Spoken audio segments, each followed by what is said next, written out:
흑백요리사 마지막 주차가 공개되었습니다.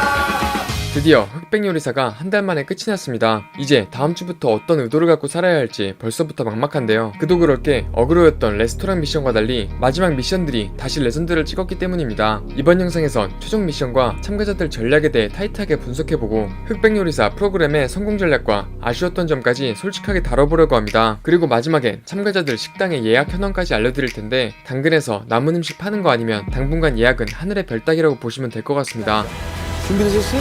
일단 준결승 미션 무한요리 지옥은 레스토랑 미션을 잊게 만드는 역대급 미션이었습니다. 두부 한 재료를 갖고 30분 만에 계속해서 수준급의 요리를 만들어야 하는 건데 갈수록 점점 피지컬 100 요리사 버전이었죠. 완성도와 아이디어, 순발력 외에 체력까지 필요한 요리사에겐 극한의 미션이었는데 1차전의 탈락자가 가장 의외였습니다. 이전까지 프로그램 모든 미션에서 두각을 보였고 미친 전략으로 치트키를 쓴 것 같은 최현석이었는데 마늘 없는 봉골레 사건 이후 멘붕이 온 건지 미션의 의도를 완전히 비껴가고 말죠. 일단 심사위원의 평가 기준은 세 가지였습니다. 가장 중요한 게 두부를 주재료로 썼느냐, 추가로 창의성과 완성도를 봤는데요. 기존 미션들을 봤으면 알겠지만 심사위원들이 주재료가 주인공이 되는 걸 중요하게 생각한다는 걸 최현석은 이미 알고 있었습니다. 그럼에도 두부를 주변 재료로만 사용하고 창의성 쪽에 더 힘을 준 게 탈락으로 이어졌죠. 최현석이 은근히 팀전보다 개인전에서 약한 느낌인데 안성재와는 애초에 안 맞는 성향이라 더 불리했던 것 같습니다. 저랑 결이 너무 다릅니다. 안성재는 불필요한 건 다 뺀 한 가지 명확한 의도를 보는 방면 최현석은 여러 의도의 신선한 조화를 추구하기 때문이죠. 아무튼 1라운드를 통해 교훈을 얻은 생존자들은 두부를 메인으로 올리기 시작합니다. 이제 창의성과 완성도에서 승부가 나겠구나 하고 봤는데 사실 이 정도 레벨의 요리사들 사이에선 완성도에서 큰 차이가 난리 없었죠. 따라서 눈치가 빠르신 분들은 이미 아셨겠지만 창의성이 이번 미션의 위닝 전략이었습니다. 그리고 이걸 어느 정도 예상을 한 건지 에드워드 리가 완벽한 전략을 갖고 나옵니다. 바로 두부 연금술 전략이었는데 두부를 다른 식재료처럼 보이게 둔갑시켜버리죠. 관자는 그렇다 쳐도 치즈와 닭다리는 진짜 보면서도 감탄이 나올 정도의 창의성이었습니다. 심지어 요리의 온도를 계산해서 일부러 30분에 딱 맞춰서 만드는 장면에선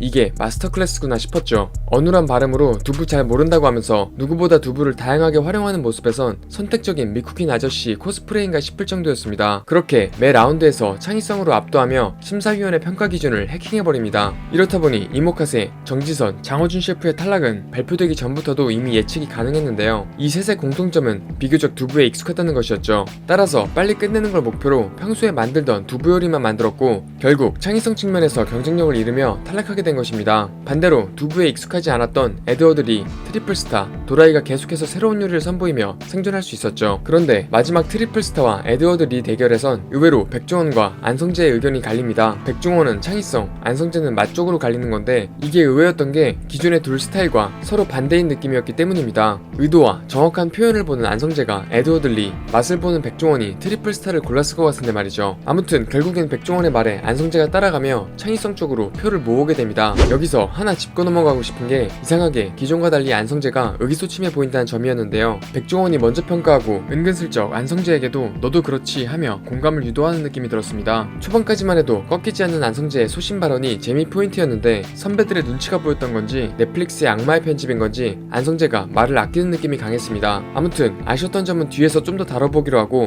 나폴리 마피아와 에드워드 리의 흑백 결승전으로 넘어가게 됩니다. 오프 더 레코드로 제작진이 결승전은 흑백 구도여야 한다고 해서 안성재가 포기한 걸 수도 있을 것 같은데요. 솔직히 마피아가 무한요리 지옥에서 같이 겨뤘으면 에드워드 리한테 졌을 확률이 높았을 것 같습니다. 그런데 운 또한 경쟁의 한 요소이고 결승전은 어느 한쪽에 유리하지 않은 이름을 건 요리였습니다. 일단 에드워드는 준결승에서 보여줬듯이 아이디어와 스토리텔링의 마스터였습니다. 심지어 요리를 준비할 시간까지 확보돼서 완성도까지 이미 보장된 상황이라 개인적으로 우승할 것 같다고 생각했는데요. 영어로 섹시미를 뽐내다가 갑자기 어리숙한 한국어로 한국인의 동정심을 터치하고 한국인 소울푸드 떡볶이 중에서도 남은 떡볶이를 고르는 치밀함, 그리고 그걸 자기 정체성과 연결시키는 스토리텔링에선 눈물까지 날 정도였죠. 반면 쇼미더머니로 착각할 정도로 너무 자신감이 넘치고 아이디어 측면에서도 부족한 것 같았던 마피아는 맛의 완성도에 몰빵해버립니다. 그리고 결국 안성재와 백종원의 만장일치로 마피아가 3억을 차지하게 됩니다. 이미 준결승에서 맛과 아이디어 중에 아이디어 아이디어 쪽을 골랐기 때문에 결승에선 다시 돌아와서 맛에 더 큰 점수를 준 것 같습니다. 그래도 제 마음속에선 에드워드 리가 흑백 요리사의 주인공이 아니었나 싶은데 유일하게 경쟁을 떠나서 자기의 정체성을 요리로 표현하려는 느낌이었기 때문입니다. 물론 생존 본능은 어쩔 수 없긴 했죠. 물고기.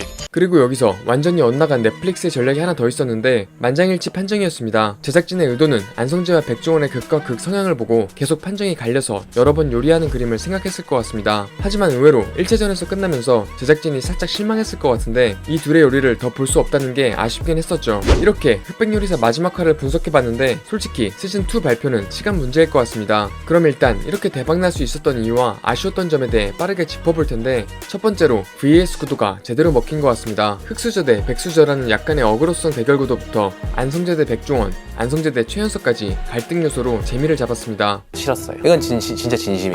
두 번째는 빠질 수 없는 빌런들입니다. 흑백 요리사의 강력한 우승 후보였던 비빔대왕의 찐 광기부터 프로그램을 위해 최종 빌런 역할을 자처한 롱기스트까지 결과적으로 프로그램 흥행의 1등 공신이 아니었나 싶습니다. 이런 씨발. 그리고 마지막은 넷플릭스 제작진의 신들린 듯한 어그로 기획이었다고 봅니다. 검은색 안대로 눈을 가리고 심사하는 미션은 맛에 집중한다는 것도 있었지만 비주얼 자체가 관심 끌기에 최적이었습니다. 심사위원을 식탐 많은 아기새들로 보이게 만든 건 신의 한 수였죠. 그 이후에 나온 팀전은 리더의 전략이 다 다르고 그에 따라 어떻게 팀 전체의 결과가 좌우되는지 보는 재미가 있었는데 최연석이 팀전은 거의 하드캐리했었죠. 내가 질 것 같아? 그 이후로도 최초의 매출 경쟁 미션부터 피지컬 100을 연상시키는 체력전 요리 대결까지 미션 자체로도 관심을 끌기 충분했는데 알고 보니 PD가 서바이벌 프로그램인 싱어게임부터 크라임씬까지 기획한 윤현준 PD였습니다. 요리 프로그램은 처음이기 때문에 기존에 보지 못했던 창의적인 미션들이 탄생했던 것 같죠. 그런데 생각보다 아쉬웠던 점들도 꽤 있었습니다. 일단 어그로가 너무 과했던 레스토랑 미션에서 모든 아쉬웠던 점들이 폭발했던 것 같습니다. 뜬금없이 팀원을 방출시켜서 갈등을 유발했던 점, 그리고 방출시킨 팀에게 어떠한 어드밴티지도 주지 않으면서 마치 뭔가 잘못한 사람들처럼 보이게 만들었다는 점, 일반인이 아닌 먹방러를 초대했다는 점까지 다른 미션들과 다르게 프로그램의 품격이 떨어지는 어그로성 미션이었던 것 같습니다. 그리고 형평성 또한 어쩔 수 없이 도마 위에 올랐던 것 같은데요. 일단 레스토랑 미션에서 재료 준비만 하다가 탈락한 급식대가와 한식대처 우승자 이영숙 셰프는 진짜 아쉬웠습니다. 팀 내 역할이 재료 준비라고 떨어뜨리는 것보다 팀 내 재대결을 해서 생존자를 뽑는 게 더 공평했을 것 같죠. 이 외에도 사실상 결승전이었던 무한요리 지옥 미션에서 나폴리 마피아를 제외시킨 건 아무리 전 미션 우승자라고 해도 너무 큰 혜택이었습니다. 오히려 우승자의 자격에 토를 달게 만드는 트로피에 흠집을 낸 계획이 아니었나 싶습니다. 그리고 마지막은 안성재의 비중 감소입니다. 앞에서도 말했듯이 초반 에피소드에서 백종원과 대비되는 안성재의 노빠꾸 테크닉 심사가 빛을 발했었는데 뒤로 갈수록 백종원의 뜻대로 따라가는 경향이 보였고 말수도 줄어드는 느낌이었습니다. 카메라가 꺼지기 새는 젊은 사람이 왜 이렇게 위도리가 없냐고.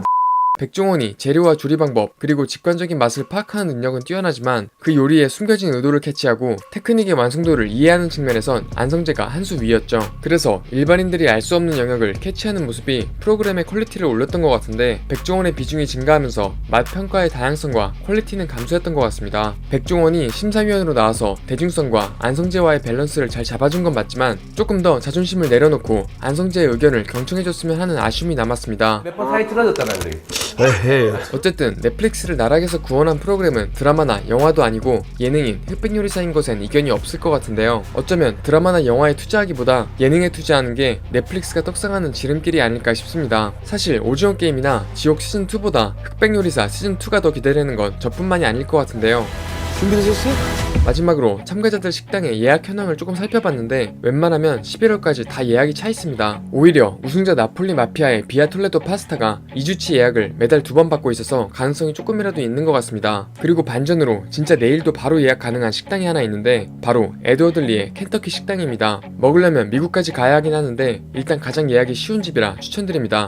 물고기.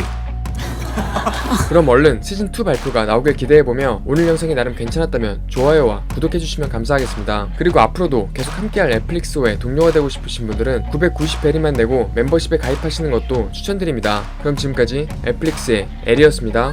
너 도둑이